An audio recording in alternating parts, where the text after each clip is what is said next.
Welcome to New Hampshire's Business. I'm Fred Kocher. One sector of New Hampshire's economy that's growing and could grow faster with more workforce is the aerospace and defense sector, especially workforce with education in artificial intelligence. And here's what this industry looks like right now across the state.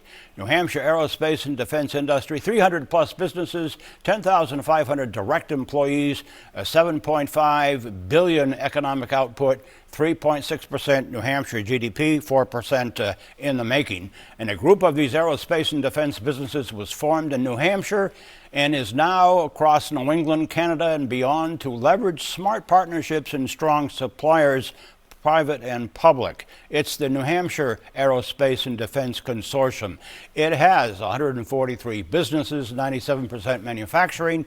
They're across New England states and York, Pennsylvania, Western New York, Montreal, Toronto, Halifax, and in New Hampshire, a few of the businesses that you might recognize: BAE Systems, Hypertherm, Marmon Aerospace, and Northlight AI, Rogue Space Systems, and Arc Technologies, and Certronics. Those are just a few of them, and there are 139 more. With me in the studio is the Executive Director and Board Chair of New Hampshire Aerospace and Defense Consortium, Randy Makee. Welcome. Nice to have you Thank here. you very much, Fred. Nice to be here. There's a lot we could talk about, There sure is. It's clear that the aerospace and defense sector industry is at a pivot point.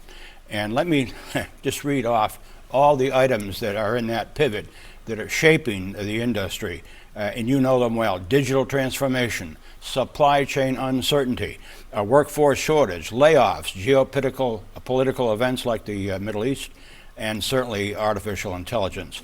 That's a lot to navigate if you're a small, medium-sized business. What role do you play in all of that, the consortium? So the brilliance of the consortium is that we are connected to all of our membership, and they're connected to each other. Yeah. So it gives you the opportunity, if you're a small or medium-sized business, to reach out to other manufacturers. They all face the exact same problem. And so it allows them to communicate, get better at what they do, get in touch with each other, network, et cetera. So rather operating individually, operate together. Strength in numbers. Yeah. The following is, here are a few realities that you would be familiar with that these businesses face. They are commercial aerospace, supply chain volatility, aircraft production backlog, in defense, AI-enabled systems, and speed to field. 100%. Let's talk about that. So we were hired actually by NASA back in 2023 to come up with a program that allows to get from the manufacturer to the warfighter as quickly as possible.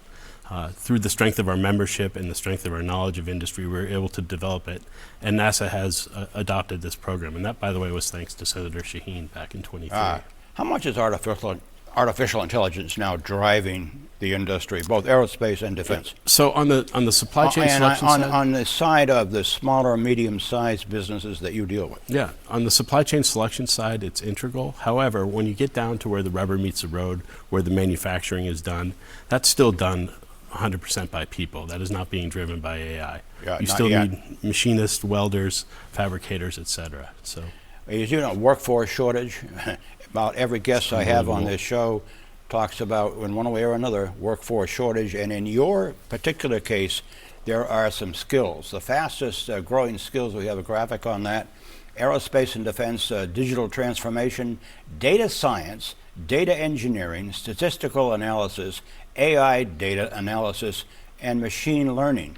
And the question is, are you talking with New Hampshire's colleges and universities about those skills and promoting them with those colleges? We're deeply ingrained with the university system, the community college system, and a lot of the high schools, especially the trade schools. And the high schools too. Yeah, Spark Academy is one of our big ones. Yeah.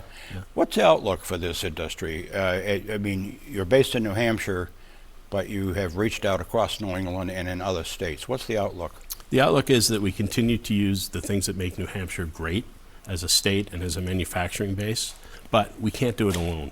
So if we incorporate the Northeast region and we begin to look at this problem regionally, not just in the state of New Hampshire, it gives us all greater opportunity for growth. And that Randy was Makee, the push. who is Executive Director and Board Chair of the Consortium of Aerospace and Defense in New Hampshire and across New England. Thank you. Thank you, Fred. If you missed part of this briefing, you can go to WMUR.com where it will be posted all this week.